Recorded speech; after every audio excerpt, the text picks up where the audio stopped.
Donc, dans le numéro ici, ça vous dit que dans un parc aquatique, on a installé une nouvelle piscine à vagues. Cette piscine a la forme d'un octogone régulier troué d'un hexagone régulier. Calcule la superficie de la piscine. Donc, en fait, ce que vous cherchez, c'est la superficie de tout ce qui est autour là. Donc, ce que vous devez faire, c'est trouver l'aire totale du grand octogone. Donc, vous devez faire comme l'aire de tout ça au complet. Mais après ça, il faut enlever le trou. Donc, pour enlever la partie trouée, ce qu'on va devoir faire, c'est enlever, donc soustraire, l'aire de l'hexagone régulier qui est au milieu. Donc, on va faire l'aire de l'octogone moins l'aire de l'hexagone, puis ça va nous donner notre aire de notre piscine. Donc, je vais commencer par trouver l'aire de l'octogone. Pour l'aire de l'octogone, en fait, son côté, il est ici, là, il mesure, je vais zoomer un petit peu. Donc, son côté, il est de 40,4. Son nombre de côtés, c'est 8. Son apothème, il y a peut-être des gens, des fois, qui ont de la difficulté à trouver ça. L'apothème, ça part du milieu du polygone, puis ça s'en va ici. Voilà, au milieu du côté, avec un angle droit. Cet apothème-là, en fait, ce que c'est la mesure du 97,5. Mais ce qu'on va faire, c'est qu'on va devoir la diviser par 2 pour avoir l'apothème qui est ici. Parce que le 97, c'est tout ça. Mais nous, l'apothème, on veut juste vraiment la moitié du 97,5. Donc, pour être plus clair, pour ceux qui se demanderaient comment ça se fait qu'on doit diviser le 97,5 par 2, bien, en fait, c'est qu'un apothème, c'est la hauteur de un des triangles isocèles qui constituent mon octogone. Fait que la hauteur d'un des triangles, comme vous voyez, c'est vraiment juste la moitié, puis j'en aurais comme une deuxième ici. Fait que j'en ai un apothème là, puis un autre apothème là. Donc, il faut faire 97,5 divisé par 2. Pour mon aire de mon octogone, comme j'ai dit tout à l'heure, le côté, ça va être 40,4. L'apothème, c'est le 97,5 divisé par 2. Vous n'êtes pas obligé de faire une démarche pour ça. Vous pouvez juste tout simplement le faire.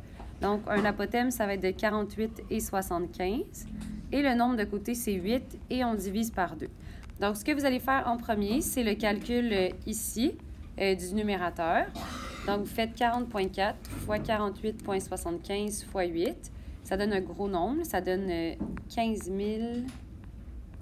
756. Puis, tu dois le diviser par 2. Donc, ce que ça va donner, c'est 7878. Puis, l'unité de ça, c'est des mètres carrés. Si pour vous, la formule de l'aire du polygone régulier est mélangeante, ça ne me dérange pas du tout que ce que vous fassiez de... Donc, si vous préférez, ce que vous pouvez faire, c'est faire l'aire du triangle vert qui est là, en faisant base fois hauteur divisé par 2. Donc, la base, c'est 40. La hauteur, c'est le 97,5 divisé par 2. Donc, vous pouvez trouver l'aire de tout ça, puis ensuite la multiplier par 8. Ça fonctionne très bien aussi. Donc, maintenant que ça, c'est fait, ce qu'on a trouvé, dans le fond, c'est l'aire de tout ça au complet. Mais dans la piscine, on ne veut pas compter le trou qui est ici. Donc, ce qu'on va vouloir faire, c'est enlever l'aire de l'hexagone régulier qui est là au milieu. Donc, si je zoome sur l'hexagone régulier, sa mesure de côté, bien, ça va être le 22,4 qui est ici. Après ça, son apothème. L'apothème, guys, c'est quoi? C'est que si ton polygone il était subdivisé en triangles isocèles, mais dans ce cas-ci, puisque c'est un hexagone régulier, c'est des triangles équilatéraux, mais c'est pas grave. L'apothème, c'est la hauteur d'un de ces triangles-là. Dans ce cas-ci, ils disent que tout ça au complet, c'est 38,8. Bien, si tout ça au complet, c'est 38,8, tu vas devoir faire 38,8 divisé par 2 pour avoir juste l'apothème ici. Donc, dans ma formule de l'aire, ici, le côté était 22,4 comme je l'ai dit. L'apothème, je dois diviser le 38,8 par 2. C'est ça, ça me fait 19,4. Puis mon nombre de côtés, cette fois-ci, c'est 6 et je divise par 2. Donc, rendu là, tout ce que vous avez à faire, c'est faire le calcul ici qui est au numérateur. Donc, 22,4 fois 19,4 fois 6.